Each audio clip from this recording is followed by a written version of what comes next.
আমার বাড়ির প্রত্যেকেই একঘেয়ে ডিনার রেসিপিতে প্রায় বোর হয়ে গেছিল।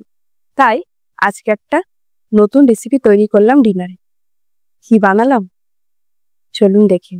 নমস্কার, আমি পম্পা। পম্পার হেসেলে আজকের নতুন রেসিপি চিংড়ি মরিচ পোলাও।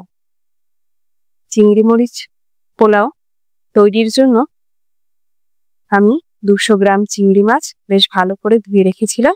এর মধ্যে দিয়ে দিয়েছি লবণ এবং হলুদ গুঁড়ো।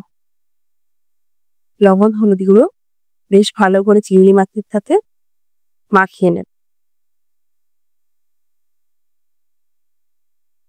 চিংড়ি মাছটা লবণ হলুদ গুঁড়ো দিয়ে মাখানো হয়ে গেলে এটা ধরে রেখে দেব। এদিকে কড়াইতে তেল গরম করে সেই তেলে দিয়ে দেব চিংড়ি মাছ।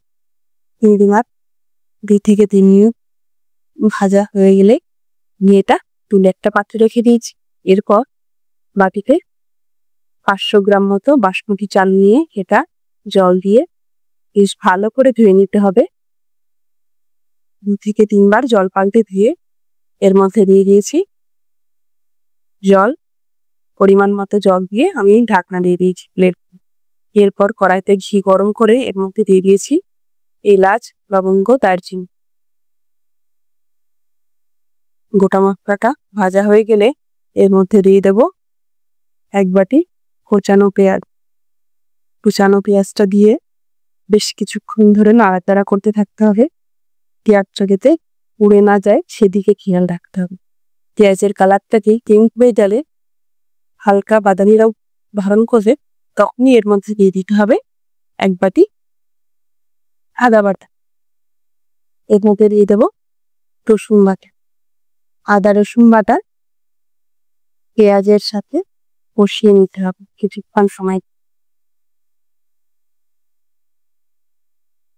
খুব বেশি সময় ধরে লাল করে ভাজবো না, একদম আদার যে কাঁচা গন্ধটা চলে যাবে তখনই বুঝে নিতে হবে যে আদা রসুনটা কষানো হয়ে গেছে।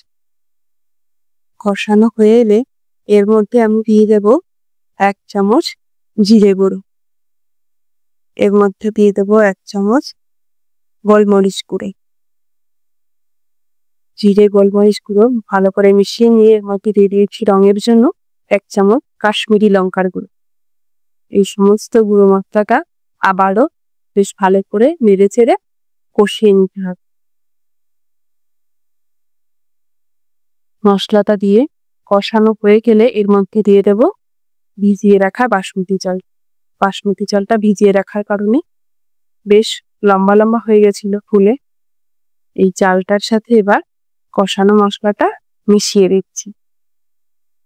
খুন্তি দিয়ে হালকা হাতে নাড়াচাড়া করতে হবে। চালটা খুব বেশি জোরে জোরে নাড়াচাড়া করলে কি হবে, ভেঙে যেতে পারে চালটা। তাই হালকা হাতে নাড়াচাড়া করে মশলা দিয়ে বেশ ভালো করে চালের সাথে মিশিয়ে নেব। এরপর এর মধ্যে দিয়ে দিচ্ছি পরিমাণ মতো লবণ। লবণটা দিয়ে আবারও বেশ ভালো করে মিশিয়ে নেব সমস্ত চালের সাথে। এরপর এর মধ্যে দিয়ে দিয়েছি গোটা কয়েক কাজু বাদাম এবং কিশমিশ। কাজু বাদাম কিশমিশ দিয়ে সমস্ত চালের সাথে মিশিয়ে নিতে হবে। এইভাবে হালকা হাতে ঘন ঘন নাড়তে থাকতে হবে যাতে জলটা কড়াইতে লেগে না যায়, সেদিকে একটু খেয়াল রাখতে হবে। এভাবে কিছুক্ষণ ধরে নাড়াচাড়া করলে মশলা থেকে যে জলটা ছেড়েছিল সেটা যেই শুকিয়ে যাবে তখন এর মধ্যে দিয়ে দিতে হবে পরিমাণ মতো জল। জলটা দিয়ে বেশ খানিকক্ষণ এভাবে ঢাকনা দিয়ে দেব। পরিমাণ মতো জল দেওয়া হয়ে গেলে ঢাকনা দিয়ে বেশ কিছুক্ষণের জন্য ফুটতে দিতে হবে।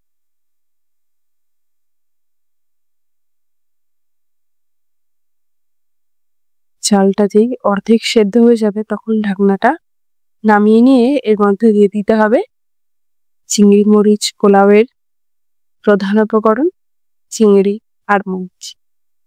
এই দুটো উপকরণই দিয়ে দিতে হবে। ভেজে তুলে রাখা চিংড়িটা দিয়ে দিয়েছি।